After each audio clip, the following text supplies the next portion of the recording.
So when we were kids, we used to jump from cliffs and just jumps from the rocks into the ocean, but you have a spotter. So which is someone in the water that looks down and says, yeah, you're clear. Here's where you want to land to be safe. And you don't dive unless someone's there and you are 100% sure you're not going to hit any rocks. And I felt like even then I was in control.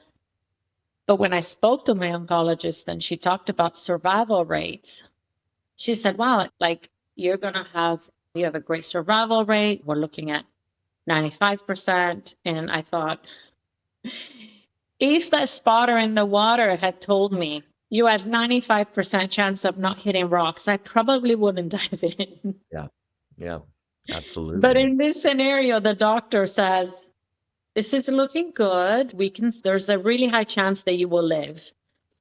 And so really dealing with the small percentage, the small chance of not living and dying, I think is something that has transformed me forever. It's something that's helped me evaluate a lot of the things that I do even.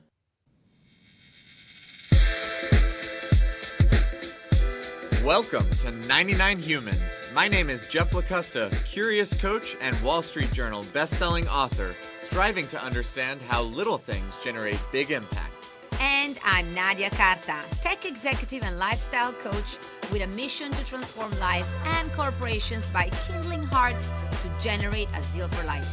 Each week, we investigate stories about the human side of leadership to re-energize your spirit and help you become a stronger leader.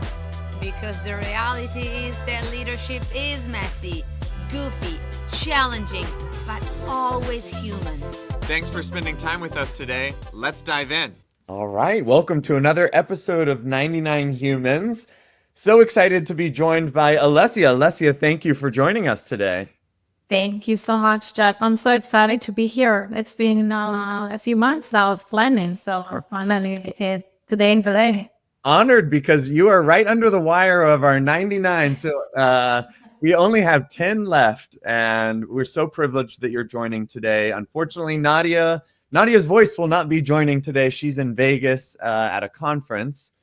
But just to do a brief intro, I mean, this podcast, we're so privileged to get to talk to such amazing people. But Alessia, you are the sales director at a luxury skincare brand as part of an amazing sales career across the luxury salon and spa industry.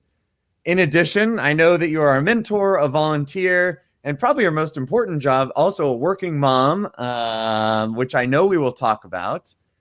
And with a podcast focused on human leadership, we're really trying to peel back the curtain on incredible leaders like you. You know, I look at your LinkedIn, I look at your resume, what you've accomplished, how you've moved up over years and hard work to now lead huge teams and budgets and goals and really drive incredible impact.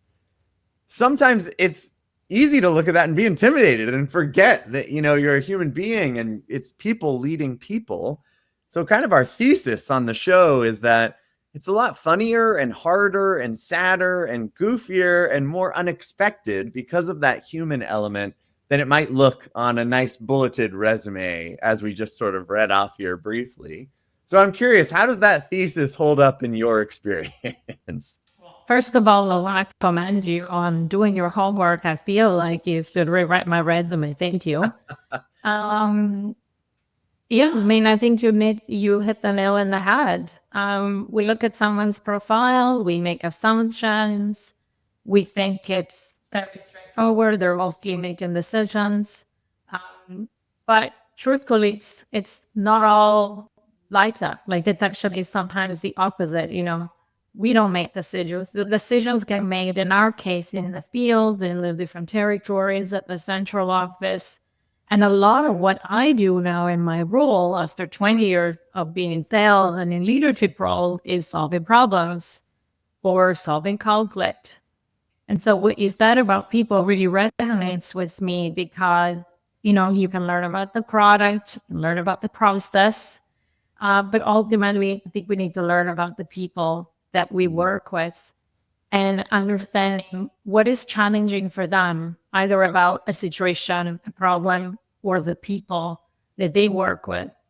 And if we don't understand that as leaders, that's how we're going to have a lot of troubles really resolving conflict and troubleshooting. And I mean, I go as far as to say that probably 60% or more of my time is really spent on solving problems or de-escalating conflict, really supporting that person.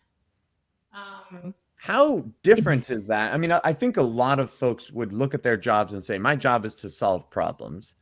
So I'm curious to understand, as you've moved up in Yeah. sales and this, how much has changed about the kinds of problems that Yeah. you're solving? You know, what is actually different about what comes to you now versus then? I said this in a previous podcast.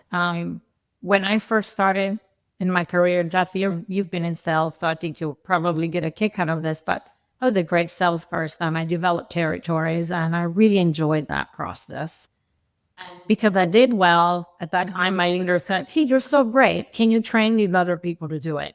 Can you go into this territory? Can you do this? Can you do that?" It all sounded great until I discovered that I really didn't have proper training. I wasn't ready to be a leader. I didn't have the tools. I wasn't a great manager. I was an awful manager. And it's really taken me many, many years to understand how do you support people and how do you meet them where they're at.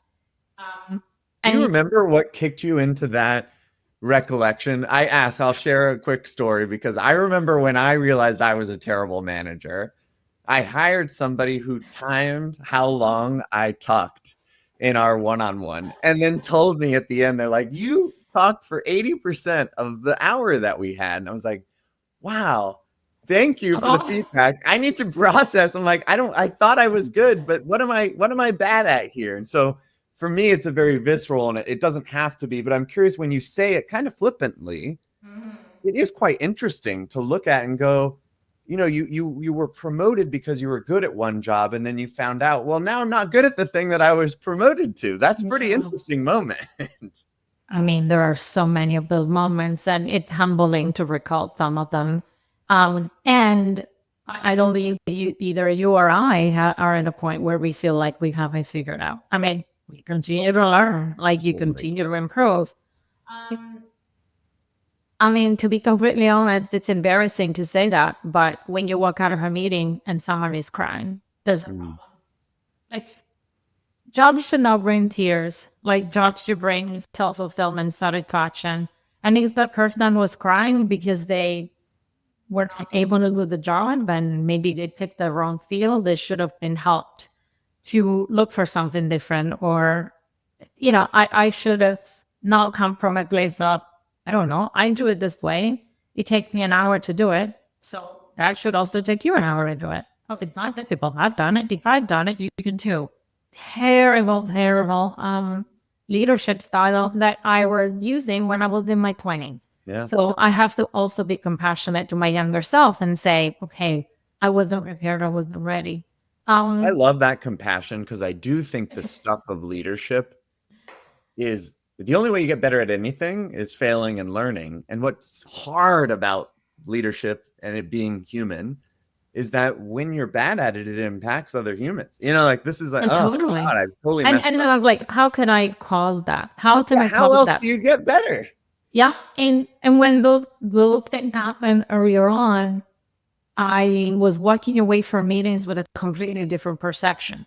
I was walking away from a meeting with, we had a great conversation. We have an action plan. We know there's a problem and we have an action plan to solve it. Cause you know, I action things and I feel like that I was contributing and supporting, but that person just felt like she told me everything that's wrong with it and told me how to fix it. So you can see there's very different stories coming out of the meeting. So when I realized that because of experience, age, cultural background, and all kinds of things, I wasn't always seeing what the other person was seeing. You know, I was just learning about asking, you know, hey, what do you want to achieve today from our meeting? Have I helped you? How can I support you? It's just really asking the feedback. Was it helpful to have this conversation with me today? How do you feel about the conversation we just had? It's so powerful because it sounds simple and yet it's not, right? Like, obviously, if it were easy, these wouldn't be lessons that you and I both needed to learn in our careers. And then you get better, right? You start learning about body language and you are now very much in tune with the physical reaction of a person. But when in doubt, why not ask, hey, how do you feel about what we've just talked about? Why not just ask? Then you can be on the same page and never leave a meeting with two different feelings or understanding about how it all played out, right? How similar, and maybe this is a question that's just an opinion, but you have this skill now of applying that human leadership practice to the sales industry. What does that look like? Like for sales versus maybe other industries? Is leadership common, or what makes you then that sales leader versus any other industry kind of leader? I mean, sales has transformed. 20 years ago, I took on door-to-door jobs. I, walked the street, knocked on businesses' door, and tried to sell all kinds of products and services. And at the end of the day, this is a true story, and you can't make this up. We would then go back to the office like 8 p.m. This was back in Texas. We'd all gather, and you brought how many contracts you signed on, and there was a table, and who was at the bottom literally lose their job. Wow. And to do that, you have to really, I don't want to say trick the customer, but you have to apply a lot of pressure in those meetings to make sure that you could close the sales so that you could keep your job. And so a lot of the, sales techniques that we were using a decade, 2 decades ago are completely out of date. Of course, now we consult, we understand what the needs are. Well, we don't, make a recommendation of a product that isn't going to be helpful for that business or individual. So we really look at the person and the business and just make a recommendation that makes sense to them. And so it's completely transformed, and it is the person first over the product and the need. Okay, so this person is in this organization. This is what they're trying to achieve. How can we support them in their role? I love hearing all around that person. I mean, that person-centric selling, yes, the value over kind of the feature type selling, that resonates as part of this evolution of the industry. Yeah. You've also conquered and are in the process of continuing to conquer this industry as a woman, it's a tough industry for women. And also then you had children as you were progressing through your career. So if you don't mind, I'd love to kind of unpack what it has been like, or if you have stories or experiences where this has colored what it's meant for you to, rise up the ranks of sales. I want to answer one of the other questions first, just to do with problems. Are the problems different? Yeah. Have they changed? And I think the problems are always the problems. They're always going to be there. And the type of problems I solve now versus 10, 20 years ago really varies based on the person I'm supporting. I don't know if you've heard of situational leadership. I'm super passionate about that model. If you can rattle it off on the top of your mind, what's the quick gist? It's basically helping that person solve the problem based on their development level at that time. So have they had this type of problem before? Have they successfully overcome this problem? Yes, then you need to step away, let them tell you how they're going to solve it. Maybe just be a sounding board and enable them and say, awesome, you've done this before, you're great, go for it. But if someone with many, many, many years of experience, all of a sudden is facing a new problem, you can't just say, oh, Alessia has 20 years of experience, she's got this figured out. No, Alessia's never launched an LMS. Alessia's never, worked with the team that's working on an intranet. Alessia's going to need a step-by-step approach. So it's identifying the sheets that are a D1 or a D2 in the development scale. And so my approach isn't one of just listening and providing a sounding board. My approach is actually to help her define each step so that she can conquer that task. I love that. So here's the problem, again, it depends on, has this person faced this problem before? how comfortable they are working through it and really adjusting how I interface to the problem and how much I get involved based on where they're at. So it's not based on what I like to solve, what I don't like to solve. It's based on where they're at.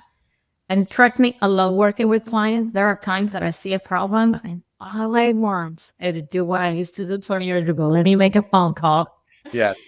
And then I'm like, I can't do that because this person is capable of making that phone call.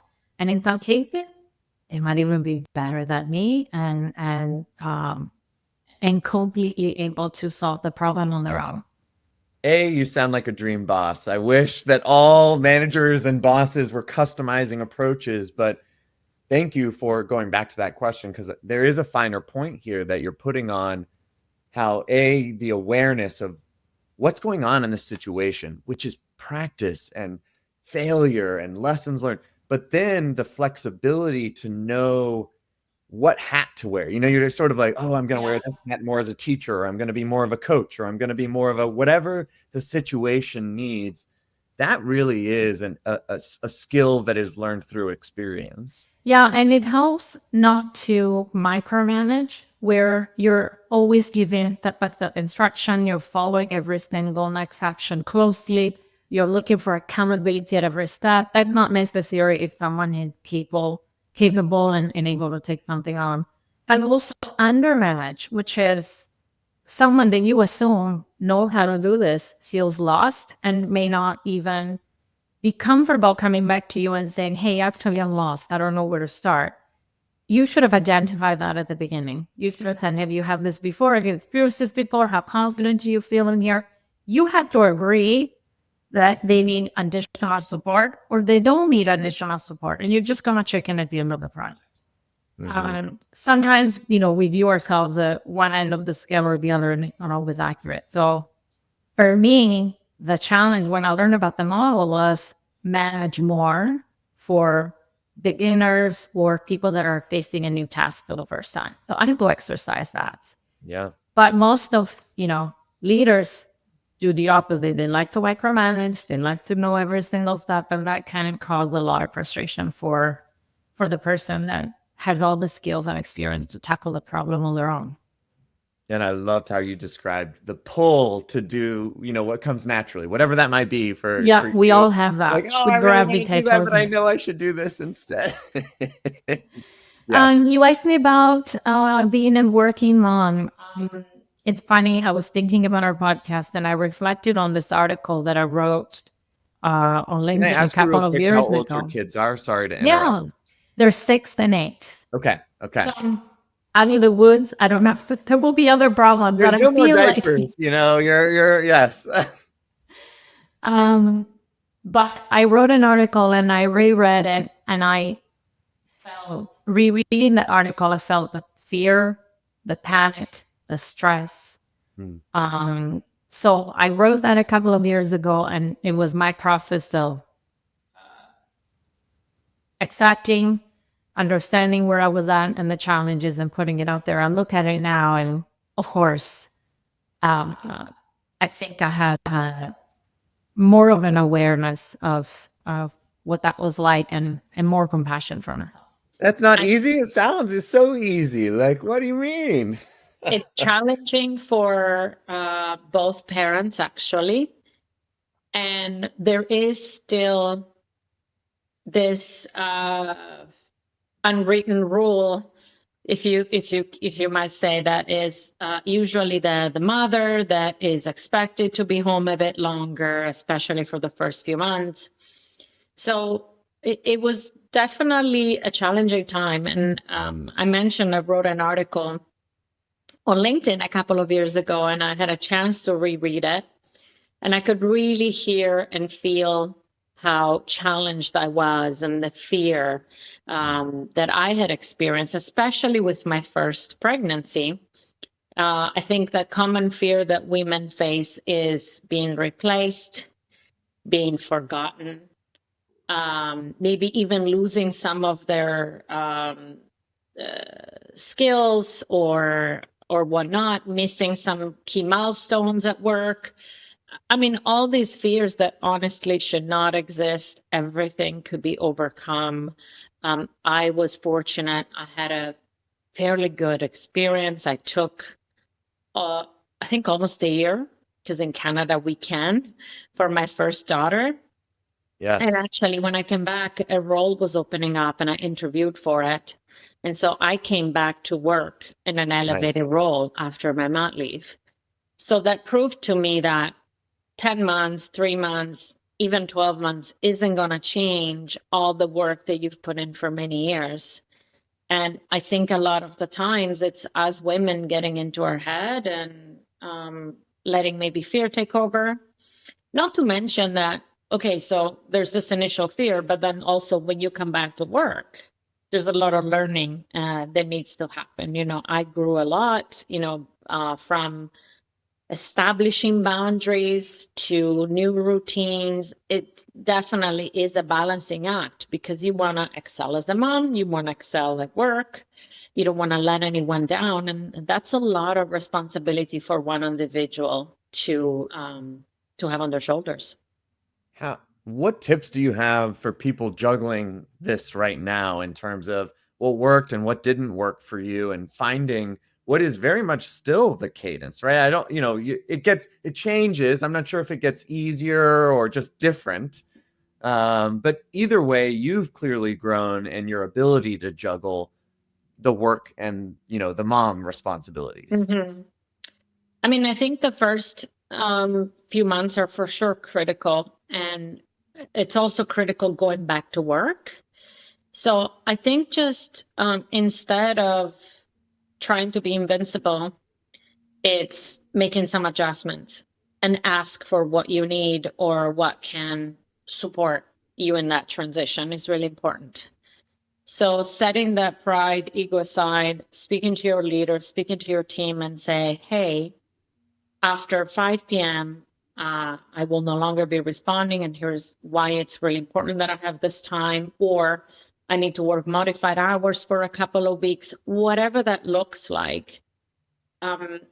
It's important that it's communicated. And I think one of the things that I always say is just ask. We've heard about this, of course, in sales. You want to ask for the meeting. You want to ask for that call. You want to ask for the appointment. You want to ask for the order. You want to ask for what you need in order to complete the transaction. But the same is true in life. At work, someone may or may not realize that you're drowning, that you need the help. You need to ask. You need to ask for it. The worst that can happen is you hear no. But that's probably my motto: ask for it. And I love that. And going through some health challenges lately, I found that asking has even been more relevant for me today, which is like, ask for the help, ask for what you need. It's not a sign of weakness. It's a sign of strength when you can identify that you're facing a challenge and you need help. You're touching on, and obviously we talked before we dialed in, and you gave me permission to mention a recent breast cancer diagnosis, which is obviously a life-altering, career-altering. This echoes through every part of your life. So thank you for building in some time for us, for sharing your story. It is something that a lot of people struggle with and will face at some point in their life, if not directly, someone very close to them. So how are you doing with this, and kind of what's causing you to want to share this story right now? Yeah, I think when I started talking to Nadia and thinking that I would join in the podcast, I didn't know that I was going to get diagnosed. And of course, when you get the diagnosis, it's a shock. And sometimes the initial reaction is put on hold everything in your life, including, okay, well, maybe I shouldn't really do this podcast. Maybe I shouldn't take that trip. Maybe I shouldn't do this. And upon reflecting on it, I really didn't want cancer to put my life on pause. I wanted to push through. And to be fair, I think I would be disingenuous today if I didn't acknowledge that I am going through this right now, because it's been challenging and it's been difficult. And even as a leader at work, we do talk about vulnerability a lot.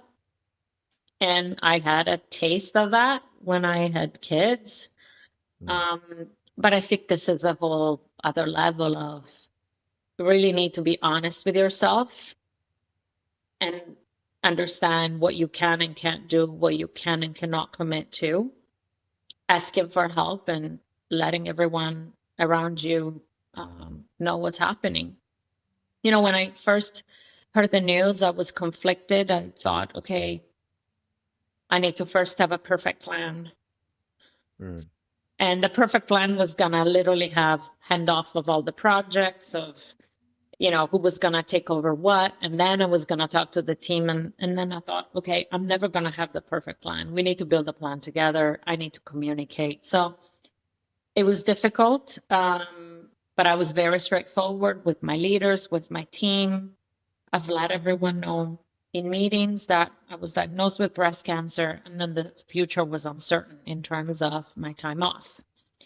I knew I needed surgery, but I didn't know how long I would need to heal and whether further treatment was required. And through that process, you know, someone like me who for sure is the provider, the caretaker, the problem solver, it is hard to admit that I'm going to have to take a step back. But it was healing. It was good. I think it ultimately helped me accept what was happening. And it also helped the team have lots of notice and start thinking about, okay, how do we progress with this area of the business if Alessia needs to take off? And what does that look like? So it really was the right decision in hindsight to be extremely transparent and open at work, even without having all the answers. Thank you for sharing that decision-making process, because I think that's one I can very much relate to, not having gone through exactly what you did, but in kind of the steps that it sounds like you went through of like, no, okay, I want to push through. I want to have the perfect plan. Here's what, like, but what about this and this and where you've landed and what's that opened up for you. You're brushing on a very challenging and real topic of identity in terms of, you know, I'm the provider and this is who I am at work. And I don't want to be, you know, the breast cancer woman. I don't want that to be my identity either. So how do I balance this transition that needs to happen without assuming this label either of something that I don't want to be central to my life, but requires a lot of attention and time and just practical elements of doctor visits and feeling crappy after different parts of this journey? Yeah, totally. That's exactly that. It's like the identity, who we identify with. And yeah, I don't want to identify as a survivor, but also for the first time, you look at your own mortality. And that's something I've never really given enough thought of. You know, before surgery, I actually just put down some of my last wishes in case anything went wrong. I wanted everyone to know where I wanted to be buried, what I wanted as sort of like my final steps, just in case it did happen. Of course, I'm still here. And, you know, one might say, well, wow, that's dramatic. Why would you do that before surgery? Well, 1 every 200,000 people doesn't wake up from general anesthetics or has complications. So statistically, there is a percentage. It's small. I just wanted to be prepared. Yeah. And, you know, it's interesting because when we make choices, you know, I make usually fairly rational choices and I always weigh pros and cons. And usually we feel like we have controls of the risks that we take. And as you know, I'm from Sardinia, which is where Nadia is from. And Yes. I thought about this because You have that beautiful accent, the two of you. I love it. So when we were kids, we used to jump from cliffs and just jumps from the rocks into the ocean, but you have a spotter, so which is someone in the water that looks down and says, yeah, you're clear. Here's where you want to land to be safe. And you don't dive unless someone's there and you are 100% sure you're not going to hit any rocks. And I felt like even then I was in control.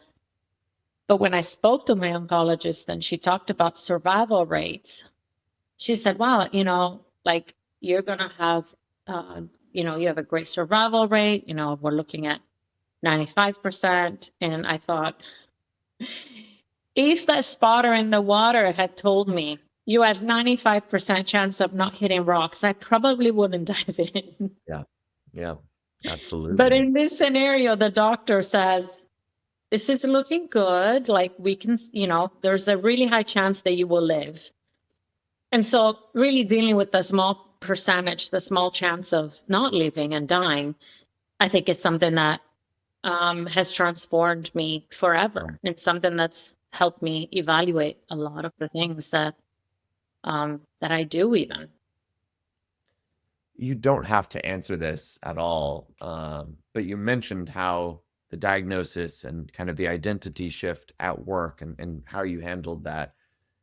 I'm curious, and I mentioned, my mom went through breast cancer when I was in high school, and she's alive and well, and many decades later. But I'm curious for that mother piece of this, how you talk to your kids or how you thought about approaching this with them and still do in terms of, that dynamic shifting or not shifting on what you choose to share and not. Mm-hmm. Yeah, this is a tricky question and difficult to answer, because as parents, we want to be transparent and we want to share everything with the kids. However, my daughter lost a friend in kindergarten to cancer. So she's gone through therapy, and she really associates the word cancer with death. And so we made a decision as parents that we wouldn't call it cancer inside the house, that we'd say, Mom is sick and needs this surgery. Mm. And we're going to stick to our plan for as long as we can. Because while my son at 6 isn't fully aware of what cancer is, she is. And at a very young age, Wow. she was really affected by cancer. So we haven't really told her the full scope. And we're hoping that, I don't have to do a lot of the harsh treatments, and then, she's not going to be impacted, and that I will survive, and that when she's a bit older, I can share all the details with her. But at this time, we decided to just say that Mommy wasn't well and needed a surgery without actually speaking of cancer. And we had to make the decision just based on the situation that we had experienced with her and her friend. Wow. I'm so sorry that she's experienced that. And Yeah. it's that looking at the situation and making the best call that you can. One thing I can tell, even after just a brief conversation, is how lucky they are to have such a thoughtful mom navigating this and doing, what you think is best for them. That always trumps everything. And Yeah. so this is Yeah. And not when she's ready, we will disclose everything. But yeah. So I mentioned earlier, I kind of want to go full circle on asking for what you need. We talked about it earlier about asking, but for me, asking, for example, my leader, even before surgery, before the leave, saying, I'm struggling. I need a few days off before surgery to wrap my head around what's to come. I need a few days to decompress. It was tough, right? Because we had so many things that I was trying to wrap up, but I knew I needed an extra few days before surgery. And even with the doctors, when I was first diagnosed, they said, you need an MRI, and they said, it's going to be 2 weeks. And I'm like, well, we need to do this sooner. Well, I don't think that's possible. And the salesperson that I am, I drove to the hospital, to the MRI department, and I walked in and I stood in front of another woman and I explained my situation. And I said, here is why I need this sooner than 2 weeks. And I talked to her about all my risk factors, my diagnosis. And I said, is there a way that you can get me in sooner? And 2 days later, she called me and I was in for the MRI. Wow. That self-advocacy, I wish it wasn't as important as it is, but you are your biggest advocate. Look at the difference that it's making in terms of the care. One thread through every one of your stories and pieces here that I'm seeing is just the amount of courage that you have. Yes, of course, with this cancer diagnosis, but in everything, and tenaciously pursuing a career in sales, moving, getting promoted, juggling, working motherhood. Do you know where that comes from? Is that a nature? Or is this a nurture? Is there a mentor? Or how did you come to a place to have so much courage? I mean, thank you for saying that. I don't know that I would describe myself as that, but I know I'm not scared of failure. So I know I failed and I know I will fail. So why not do everything I can to limit the number of times I will fail? And so maybe that's where the courage comes. I'm not afraid of rejection. I'm not afraid of hearing no. Do you know where that came from? I love that view of it. Like it is a turn, you're right, but it's related. But that's also kind of a picadillo, I guess, of I don't think most children grow up comfortable with failure. Well, I don't know. Like if I were to go back, of course, immigrating when I was young, leaving my country when I was 17 and being an exchange student and working and living abroad. Like there was so much hardship to that, even not knowing a language and being in high school and being bullied or made fun of because I wasn't the cool kid or I couldn't talk like they did. Like, I guess every experience has just made me maybe a little bit more courageous and a little bit stronger. And then even the upbringing, it's hard to do with the kids today. We want to cushion them. We want them to feel protected and we want them to be safe. But when we were little, we were loved fiercely, but we were also disciplined. There were a lot of consequences. And my father and both my mother, had fairly old school ways of raising the kids in southern Italy in an island where, you're gonna have to do some things on your own. And when it's no, it's no. And you're gonna earn everything that you want. I remember Dad, I came back from school and I said, Dad, everyone in class said that you're rich. Is that true? Are we rich? This was like in elementary. It's a great kid question. Yes. And he said, we're not rich, but we're well off. What it means is, we're probably above average in terms of our lifestyle. And I said, but I don't have the brand shoes. I don't have that backpack. And every time I ask you for it, you tell me I need to first go through these shoes before I can get the next ones. But they do. So why is that? And, his teaching was, every family has different values and we don't want to waste. And we're going to first use these shoes before we replace them. I had no shoes growing up. He told us that all the time. And you gotta really earn everything that we have. Like he had to earn his living and he really instilled in us that things are not just given. You got to work for them. It's pretty old school. Like I feel like I'm a dinosaur when I talk about these things today. I wish that wasn't true, but maybe. I'm a bit of a, yeah. And, we try to instill that with the kids as well. I don't know, my daughter, I was actually in an interview with my husband a while ago and I brought up this example and I got some funny looks in the room. So when I see your face. So there's a certain amount of chores that you do that you don't get paid for. You make sure your room is in order. You pick after yourself. But if you're doing things out of the ordinary, there's a certain amount of money for chores. So if she's going to vacuum the whole floor, she'll get $5. Okay. I like that. So that's kind of like above and beyond looking after herself, right? She's cleaning the whole floor. Yep. And the first time she did it, it was obvious that she didn't do the whole thing. She left the whole area and she was exhausted. And I get it. She's 8. But I'm like, you got to cover the office. You got to, And she was like, oh, Mom, I was so tired. I'm like, that's okay. And I gave her $3. And she was like, but you promised me $5. And I said, yeah, I promised you $5 for the whole floor. But if you're tired and you can get to the office, you get 3. And she was just like upset about it. But That's a great life lesson right there. ultimately, when she does do it now, she does a great job. So courageous. I think some of it is probably what my father has instilled in me, which is he came from nothing. He had to work for everything. A lot of doors were shut in his face, and a lot of people said no because he didn't have a college education. He didn't even have a high school education. And he had to really work extremely hard to make it, right? To make it and to provide us with that lifestyle. So I'm not afraid of rejection and hard work, and I fail. And sometimes, like right now, I feel deeply challenged. But yeah, it's not going to stop me. Well, Yeah. I can tell that you are a firecracker, amazing.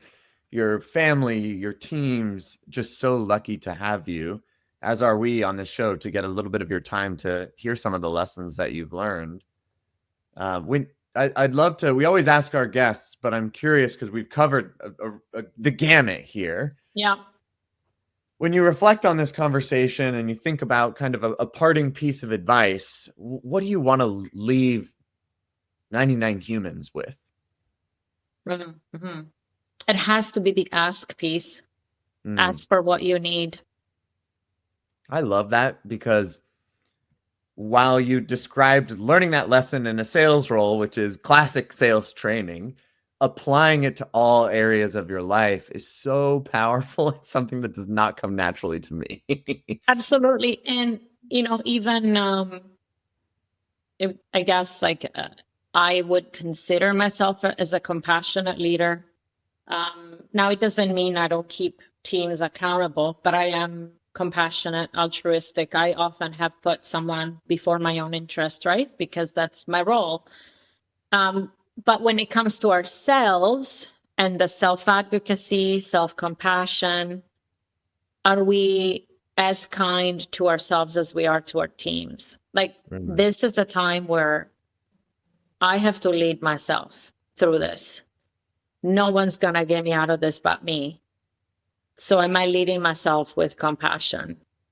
What would I say if I were on the other end? If it was one of my employees going through what I'm going through, what would I say to them?